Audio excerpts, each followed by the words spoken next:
the beginning, there was only a jar. But that jar was empty. Hi, sorry, whatever. I'm preparing a new batch of Sprue goo here. After some pain, I just filled up this empty jar I had with pieces of spruce that now I'm just gonna cover in acetone.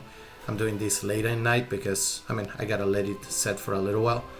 This acetone, I just bought it in the supermarket. Very simple to pick up, very cheap.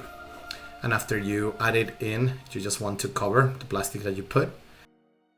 And you'll see shortly the results. One day later. So you can see here, all the sprue pieces I have used, they have dissolved already. But now I'm going to show you the whole process of how to work with blue stuff in case somebody is not familiar with it. And to show you how simple it is, I have here a bowl with a cup with cold water, as you can see on the blue one, and I got a empty cup. Sorry, that is the red one. The red one, we're gonna use it to warm up the blue stuff here, and the white one is gonna be used to cool it down faster. We're gonna start. I usually use this kettle, but I have done this with microwave. I have done this with just, regular warm water. This is just the fastest way. This troll is the normal troll from the Battle of the Pelennor. It's also the one from the Battle of Osgiliath, the same kit. And as you can see here, I just have both halves not glued at all, because we're gonna be making 2 molds of this. Each mold is gonna end up giving us a half of the troll. I'm just gonna put all of this blue stuff that I have from making shields, cloaks, and everything during this last month, and I'm gonna put it in the warm water so it softens, and we're gonna get the 2 halves for the trolls from this. As you can see here, as soon as you put it on the warm water, the texture of this changes and it actually starts sticking. Once you get it to this roughly the shape of or the size of what you need, you're just gonna put the piece of the troll and immediately try to press the blue stuff into all the detail you can. So get around the feet, the knees, all the details on the chest, the shoulders, so on and so forth. So you want to make it very tight, right?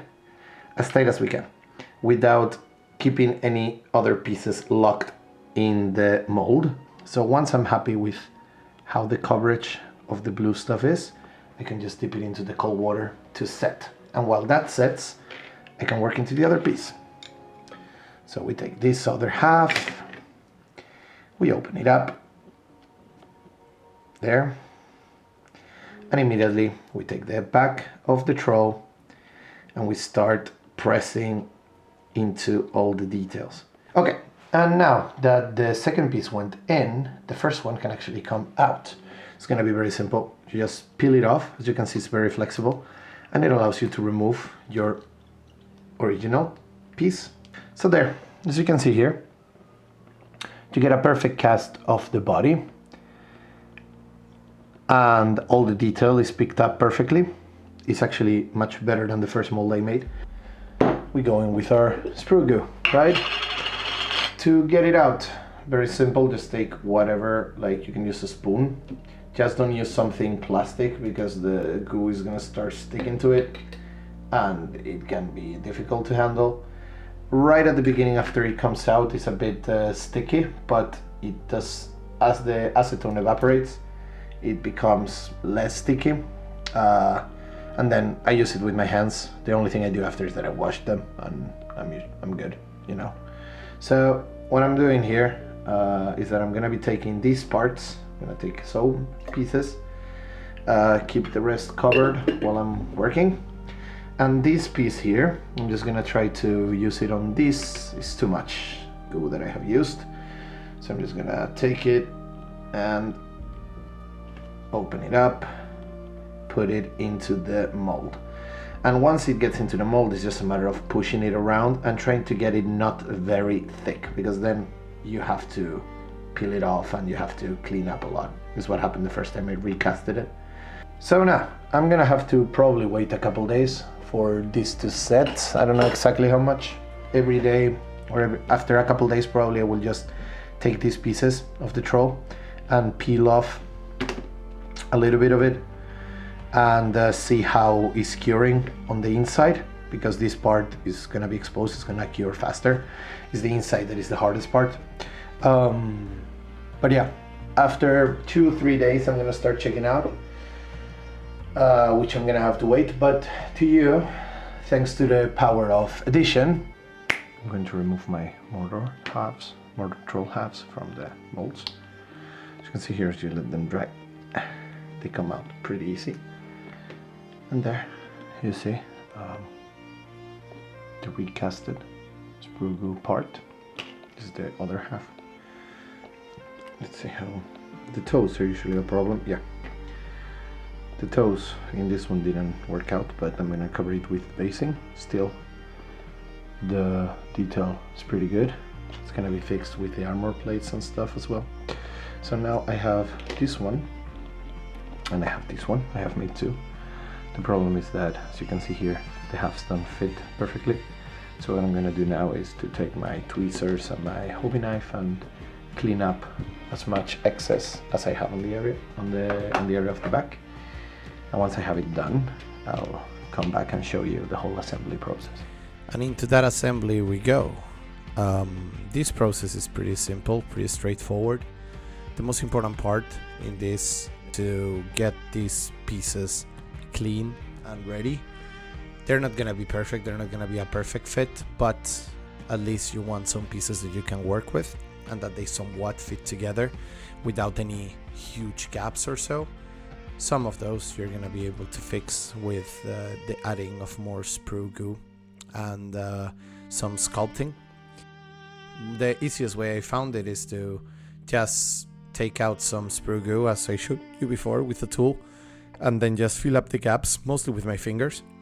And once that dries and sets for a little while, then we can start thinking about the actual sculpting, if needed. We are assembling one of the trolls, in this case the original one, which I'm gonna convert to become my troll chieftain, because, you know, like that I save having to buy one. To do that and to give him his sword, I just took the Isengard sword from the original set and repurposed it by chopping it a little and, you know, working a little with it with a file.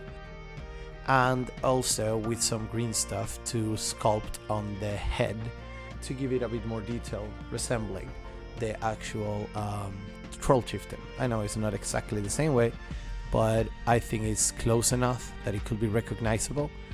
And, you know, just to give it some more depth and variety. The last shots that you're seeing here is basically this guy once it was done with the green stuff work and the sculpting. So here I am again with my trolls. I showed you the other day the chieftain that I have been converting and, you know, the green stuff sculpting to give him some detail. I have used the whole shield to give him some extra armor here and there from the actual sprue. This one here is the first recast. As you can see here, the only thing I did is to add some pieces from the sprue, the arms and head and stuff. The gaps were filled up with Sprue goo again. And then I have this body left that I haven't worked on. I just removed it from the mold, so I'm gonna show you here how to work with it. Basically what you do is that you want to remove as much excess as possible, so these two halves that right now don't fit together actually become one and they are not that chunky. And in order to do so, first of all, like, you can remove some imperfections like so. So I'm not gonna bore you through the whole process of doing this. I'm gonna be back again once I have removed all of the excess that I have, and I'll show you the assembly process and if there's any changes that need to be done from the original pieces. So once you're happy with how that looks and the bodies kind of fit together, you're just gonna glue them in place. We're gonna start the process of filling up the gaps, and the way that I do that is with more goo. And what I'm gonna do basically is to first let it dry out a little, because right now it's sticking to my hand. And once it starts drying out slightly, then you can start the process of filling up the gaps. So you can see here, I take a piece, we make it a roll, and we're gonna just apply it somewhere we need. We can start in this side. At the beginning it's gonna be very sticky, but then once it gets into contact and you start moving it around, you can start kind of pushing it into place, as you can see here. And once that dries out a little is when it's the time of coming back and sculpting any details that you will want to. So as you can see here, that gap now is gone. You see the body. It hasn't been the most perfect like this one. I feel the whole process was much easier, but of course the molding and the casting is not always perfect, but the legs are especially a bit thicker, but the rest of the body is good. Like, I mean, as you can see here, it works. So what I'm gonna do is now to glue it in position.